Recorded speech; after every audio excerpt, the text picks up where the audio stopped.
ये ठीक आहे, चालू करू.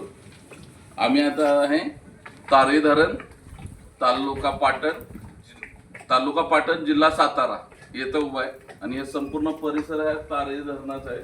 आणि हे मत्स्यपालन, याला काय मत्स्य शेतीच म्हणायची. हे का जशी आपण जमिनीवर शेती करतो पिंजरा पद्धत मत्स्य शेती.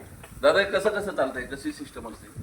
इकडे कॅमेरा बीज आणतो कलकत्त्यावर आणि ते आपण या जाळीमध्ये सोडतो. काय म्हणता? बीज त्याची पिल्ली आणतो बाकी पिल्ली म्हणायची त्याला. हा, ते आपण या जाळीमध्ये सोडतो आणि त्याला खाली टाकून मोठे करतो. दादा जरा हे दाखवा इकडे जाळ्या. मग ह्याच्या आतच सगळं हे बंदिस्त.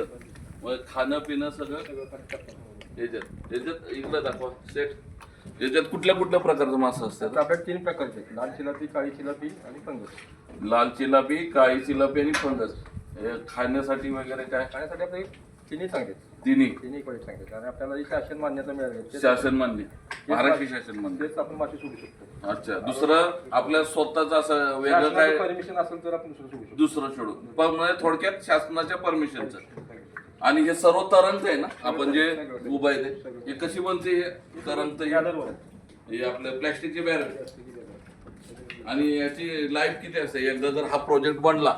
त्याची जशी मला गेलं तर आपल्यावरती आपण जसं मेंटेनन्स राखू तरी पण काय 10 वर्ष. ही आता एकदा जाळीची लाईफ 10 वर्ष आहे जाळीची. आणि हे बॅरलची काही लाईफ नाही. फुटलाही याला फुटण्याचं कारण काय? प्रेशर, जास्त लोक अशी बसवली की प्रेशर न वगैरे. आणि हे मासे कोण सरकारच खरेदी करते की कुठल्या सरकारी संस्थेत? आपण सरकारचं परमिशन घ्यायचं आणि आपण सरकारच्या ह्यानं ऑर्डर करायची पिल्लांची. त्यांची मग गव्हर्नमेंट इथं लोकल मध्ये जातात कुठं? दवाखाने, संस्था किंवा काय अशा ठिकाणी जातात? नाही, लोकल आपण विकतो मासे. लोकलच. काय रोजचं काही असतं? रोजचा शेर आता कमी आहे सध्या, पण सीझनला 50-60 दिवस रोजचा म्हणजे इथे येऊन घेऊन जातात माणसं.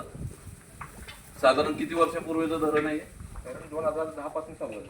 चालू म्हणतात की 1997 काम चालू आहे. भरपूर मोठं धरण आहे. पण 5.5 TMC. पण आम्हाला आता नवीन आहे म्हणून मोठं वाटतं ना, कारण आमची गाडी तिथून चालू झालेली. हे सगळं हे बघताना असं वाटतंय की हे लय मोठं आहे, व्यास लय मोठं आहे.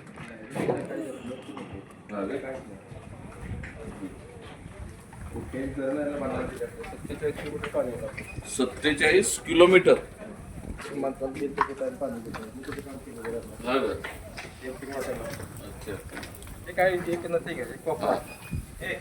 म्हणजे आपल्याला हे एवढं मोठं आहे, आपल्याला कोपरा वाटतो यांच्या म्हणण्यानं. हे म्हणतात की मी मध्य प्रदेश ना, मध्य प्रदेश मध्ये 47 किलोमीटर.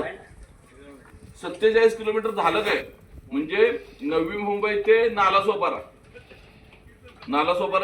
44 माझं ते आमचे रिलेटिव्ह राहतात. 44 किलोमीटर आहे नवी मुंबईत.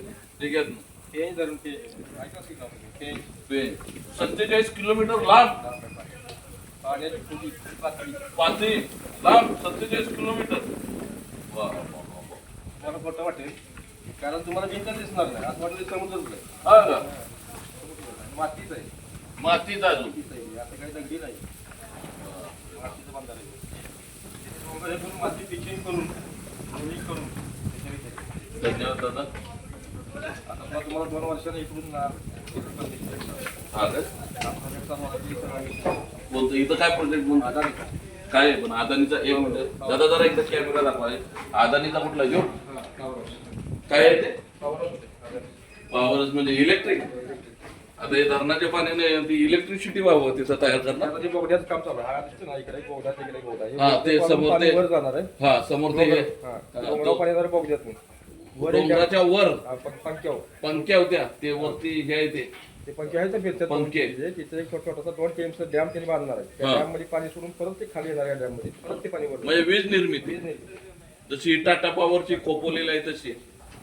म्हणजे इकडं नो एंट्री. हो शहाजी शेठ काय म्हणताय साहेब? ऐका इकडं. दादा असं म्हणताय की हे सगळं शासन मान्य, हे सगळं शासनाच्या नियमानुसारच चालतं. इथं वेगळं काय चालणार नाही. आणि गव्हर्नमेंटचे महिन्याला अधिकारी दादा हे खाते एवढं घ्यायचं माशांचं खाते आम्ही पाठवलोय. मोठे पैसे ऐका ना शाजी शेठ, हो ते काय म्हणतात इकडं इकडं दाखवा जरा.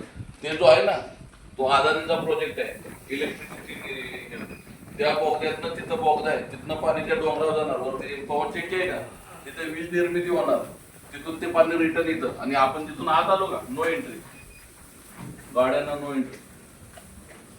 म्हणजे अदानी इथपर्यंत पोहोचलाय. महाराष्ट्राच्या